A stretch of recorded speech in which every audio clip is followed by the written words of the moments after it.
This Old Console is brought to you by Chortle, the world's first entirely incomprehensible app-based app platform for moderately priced appetizers. Chortle. Yeah, that's how you pronounce that. Alright, so the Element14.com Hack Like Heck Challenge is now underway. I'm Drew Littrell, by the way, and the aim of this project is to really help out an old friend. Specifically, this old friend. You see, R.O.B the robot here is responsible for crushing the dreams of an entire generation of children back in the 1980s because he didn't really perform quite as advertised when playing Gyromite on the NES.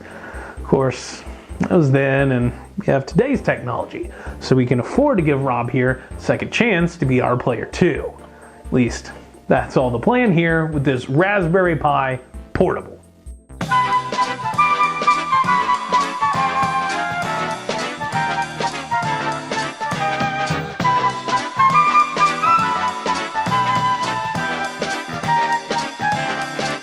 Here with R.O.B, and we're over here at the workbench. Basically, we're going to take all the components we received from Element 14, so thank you, Element 14, and we're going to make sure that everything's going to be meshing well electrically before we go 3D printing any type of enclosure. Look at this. We got everything all laid out here. Let's connect it all up into one big circuit. I think I'd like to start here with our LCD screen.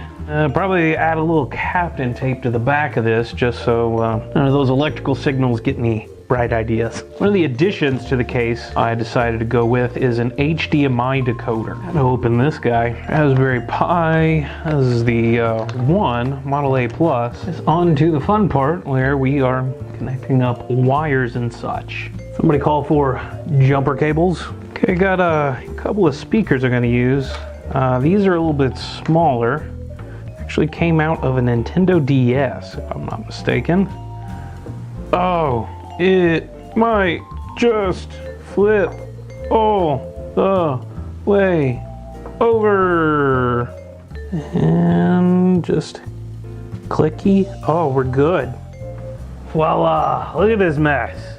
We have a charging light and all this mess. That's just got to make sense to one person at this point. And that's me. Power switch time. I'm hearing activity. Alright, screen turned on. So I'm sitting down here with my obviously brand new computer, trying to think about like what direction are we going to go with the design? You know, what's the inspiration piece? And for me, it's got to be the NVIDIA Shield. This guy. It's got a clamshell design and, you know, this flip-up screen. It makes it real easy for doing all things gaming if you're into the Android scene. And that's where we're going to start with our design. And our program of choice is, of course, Autodesk Fusion 360. What you're seeing here is the first half of the enclosure, what I'm thinking about using. This item with the 3 pegs you see here is essentially where the HDMI decoder board is gonna go. I'll just slide right on top of there. That should be enough to hold it in place. That's more or less what I'm thinking what the front of the unit will look like. Now we've confirmed that things more or less work electrically. It's kind of nice and all, but it's not exactly nice to hold. So that's why we're going to shift focus to making sure everything's going to fit inside of our enclosure. As far as our mechanical design goes, the crux of everything is this Nes Pi Case. And you open it up, look at all these fantastic USB ports. We'll have to do a little bit of desoldering just to make sure that we can get all of our other PCBs to fit. Measure twice, only cut once. An actual 3D printer in motion. This ought to take a few hours. Looks like our hinge will fit right in, and wouldn't you know it, sometimes a soldering iron can be a drill.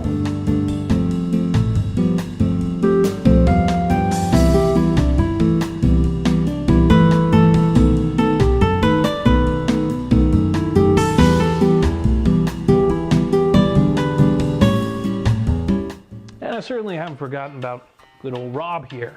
And what we're going to do with him is take an NES-style USB controller, wire the A and B buttons up to his back, so that when you give him a good love tap, he'll finally spring into action. Time to disassemble good old Rob here. Good place to start is at the bottom, of course. I know Rob enjoys it when you take his head off, or maybe not. I'm going to drill a few pilot holes here in order to place our A and B buttons. You can see one of the buttons here.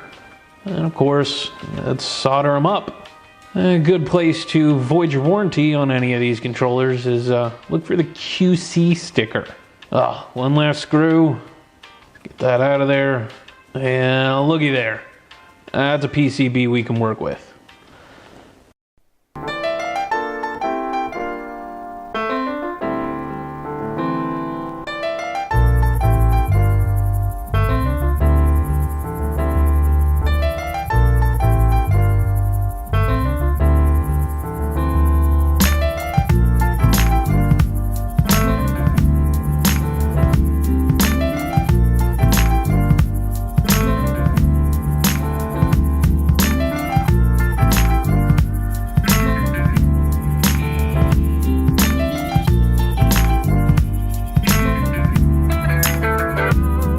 Well, we certainly made a thing there, but it will be on you, the community, to figure out which of these Hack Like Heck projects you enjoyed the most. And you can do that by voting at element14.com/hacklikeheck for the April 9th deadline.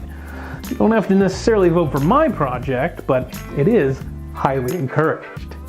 And with that, I'll just wrap things up saying I've been Drew Literal, reminding you all to feel free to avoid that warranty.